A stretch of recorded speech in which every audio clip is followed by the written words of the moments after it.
dafqi yeroo dargaggummaa hin buune bara dullumaa imimmaanitti geeddarama. Waggaa 30 booda gaafa dabartu wanta barbaadde yaaluu hin dandeessu akka waggaa 20 keessa turtutti. Amma ko yoo kufteen kaata bar. Yaalta yoo kufe maayin yoo dhoqa keetti kufte yoo maan deebiteen kaata. 20 keessa gaafa jirtu yeroo hojiitti yeroo kufuu yeroo ka'uu yeroo fiiguu yeroo barachuu yeroo namaa wajjin wal baruu yeroo dubbisuu yeroo eenyummaa kee argachuuf itti yaaltudha. 5 years discipline 50 years freedom. Naamusa waggaa 5 bilisummaa waggaa 50. Freedom amma qabaataa harta taanaan amma baay'ee masitti tolee relax gootee jiraata harta taanaan of gaafachuu qabda. Of gaafachuu qabda. Instant gratification ammayyuu gammachuu yeroo irratti xiyyeeffata harta taanaan waan nama si kofalchisu waan nama si tolu waan nama of qusachuu qabda.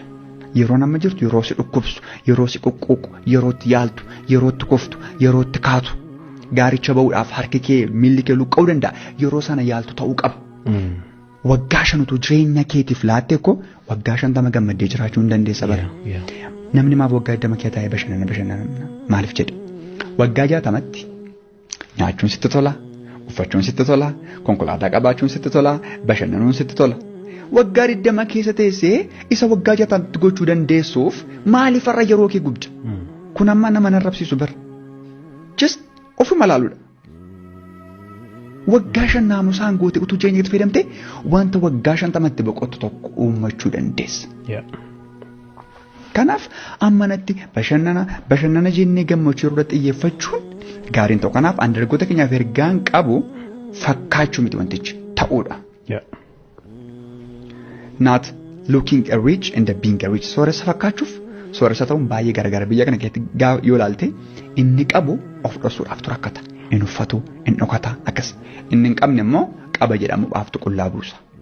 Hin qabu taanaan hin qabu. Qaba taanaan qaba. Hin qabu taanaan nama nan kadhadhaa, nama nan gaafadhaa. Maaliif kadhadhaa isiniif hin kennaman. Barbaadaa hin argattu. Balbala rukutaa isiniif hin banaman. Amma wanta ati gootu balbala rukutuu. In qabdu yoo ta'e kadhachuu, in jiru yoo ta'e barbaadu. Maaliif namni namaantu morodama. Namni namaan qarama. Tokko tokkorra dhaabatee guddata. Namni akkuma lafaa ka'een qofaasaa tokko isa mirra bahee hin jiru. Yoo wanta beenu yoo wal gaafanne, waan hin qabne wal bira deemne yoo barbaanne maal cubbuu qaba kun. Kanaaf dhaamsa dargaggoota keenyaaf qabu fakkaachuurraa gara ta'uutti. Jireenya keenya lafaa hin beekna. Inni sooshaal miidiyaa irraa wanta biraadha.